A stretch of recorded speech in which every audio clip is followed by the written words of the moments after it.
दोस्तों और साथियों, मैं आप लोगों को जो अभी बताने जा रहा हूँ, मैं अपनी प्लम्बिंग की शुरुआत दौर का कुछ काम के बारे में, जो कि काफ़ी मेरे लिए फ़ायदे की चीज़ रही और मैं इसी प्रोजेक्ट से अपना काम सीखा और इसके दम पे ही आज भी एक शुरुआत की जो ज्ञान रही, उसके हिसाब से आज भी मैं अपने काम में अपना आगे बढ़ रहा हूँ, कर रहा हूँ।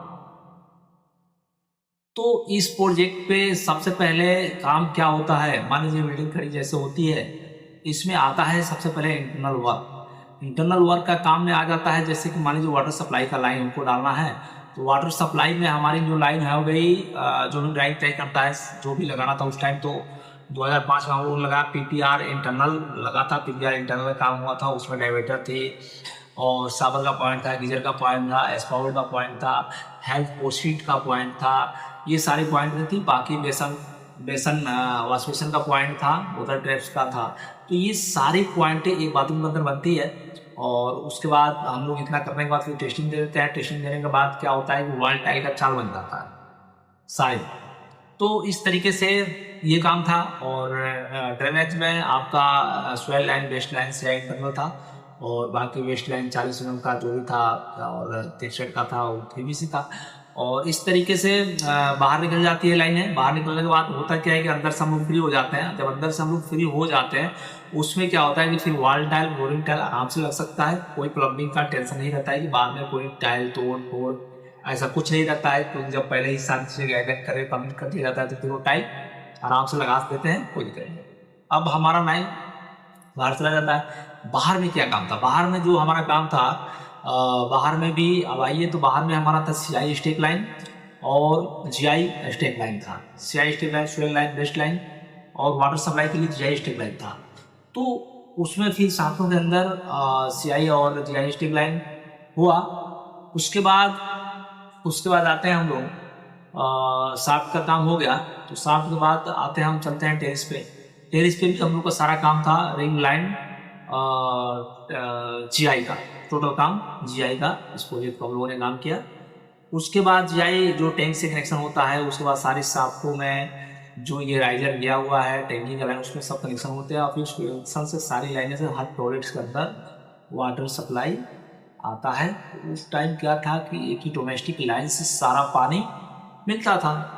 तो इस तरीके से उस प्रोजेक्ट पर काम हुआ। और फिर उसके बाद अब आते हैं हम लोग नीचे। नीचे आते हैं तो नीचे में भी सारे से मेन होल बनते हैं, जीटी बनते हैं। तो एक तो सबसे पहला जो बिल्डिंग के चारों तरफ लाइन बनता है और मेन होल बनता है, सीवरेज लाइन का मेन होल हो गया। और जो वेस्ट लाइन का होता है उसके लिए जीटी बनता है, 300 बाई 300 का जीटी मेन होता है। फिर उस जीटी से कनेक्शन जो सीवर वाली मेन होल होती है उसमें डाल दिया जाता है, फिर उससे मेन सीवर में आता है। तो इस तरीके से पूरी बिल्डिंग का ये काम होता है। फिर उसके बाद फिर जैसे कि बारिश, रेन वाटर, जैसे जितने बालकनी की पानी आएगी वो पानी सारा कहाँ जाएगा, तो वो पानी के लिए फिर एक बिल्डिंग के चारों तरफ मेन रोड बनाई गई, लाइन घुमाया गया, जो बारिश का पानी उसमें आपका उस लाइन में जाएगा। तो उस तरीके से छत का टेरिस रेन वाटर पानी। तो ये सारी चीज़ें की एक उसकी लाइन घूम गई। तो बिल्डिंग का भाई एक राउंड सिवर लाइन घूम गया, दूसरा लाइन ड्रेन लाइन, ये रेन वाटर पाइप लाइन का सारा घूम गया। तीसरा लाइन फिर उसमें रिंग लाइन घुमा था, वो रिंग लाइन घुमाया था जाएगा, जाएगा रिंग लाइन भी घुमा। तो इस तरीके से उस बिल्डिंग का काम हुआ। उसके बाद इसमें समस्या समस्या हम लोगों को ज़्यादा कहीं कुछ आई नहीं। एक समस्या मेरे को ध्यान है इसमें कि जैसे कि हम लोगों ने बिल्डिंग खड़ा, इसमें वाटर सप्लाई का लाइन जो था तो 2.5 इंच का नीचे से शुरू हुआ, नीचे से लेके 8-9 मंजिल तक पूरा टेरिस पे वही लाइन निकला। और उसी में से टी हम लोग मार करके हर फ्लोर पर टी लगा लगा के हर बाथरूम में प्रेशर होता गया। हुआ ये कि प्रेशर आपका 1 2 3 4 5 6 7 फ्लोर तक सही मिला। जो लास्ट का फ्लोर है उसमें स्लो पानी आ रहा था, प्रेशर नहीं मिल रहा था। फिर यहाँ पे समस्या आई। और ऐसी समस्या ऊपर वाले टॉप में आता है, क्योंकि वो हाइट है तो उसमें पानी कम थोड़ा आएगा, स्लो ही आएगा। एक उसका भी उपाय होता है, तो लूप अप लगा लीजिए। बहुत सारी चीज़ें आती है जो पानी की कमी, प्रेशर पूरा पानी मिल जाता है। ये एक आई थी। दूसरा चीज़ कि हम सीवर लाइन के बारे में बात कर रहे हैं।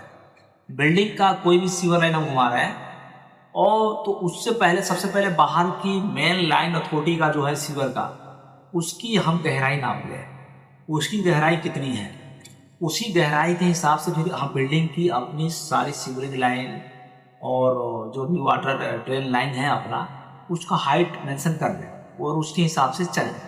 नहीं तो होता है क्या कि अगर आपने अपने बिल्डिंग की सारी लाइनें डाल दिया और बाहर की आपने गहराई उसका नापा नहीं मेन होल का, तो होगा ये कि आपकी सारी लाइनें नीचे हो जाएगी और वो मेन होल जो अथॉरिटी का है ऊपर हो जाएगा। अगर वो ऊपर हो गया तो आप डालते जाएंगे और पता लगा आप गए लास्ट में, अरे यार इसका तो 1 फुट हाइट है, तो फिर आपको क्या करना होगा, 1 फुट ऐसे मेंशन, सारी लाइन तो उखाड़ोगे नहीं पूरी बिल्डिंग का, तो आप तिरछे करके स्लोप मेंटेन करके उसको डाल दोगे। उससे भी कोई नुकसान नहीं है, पूरी बिल्डिंग चलती रहेगी, पानी चलता रहेगा। लेकिन एक बेस्ट तरीके से अगर काम होता है तो पहले बाहर की गहराई नापिए और उसके हिसाब से सारे लेवल दीजिए, जो कि पानी को जाने में सीवरेज लाइन का कोई ऐसी समस्या नहीं आएगी और बिल्डिंग का भविष्य बना रहेगा और उसमें रहने वाले लोग सुखी रहेंगे।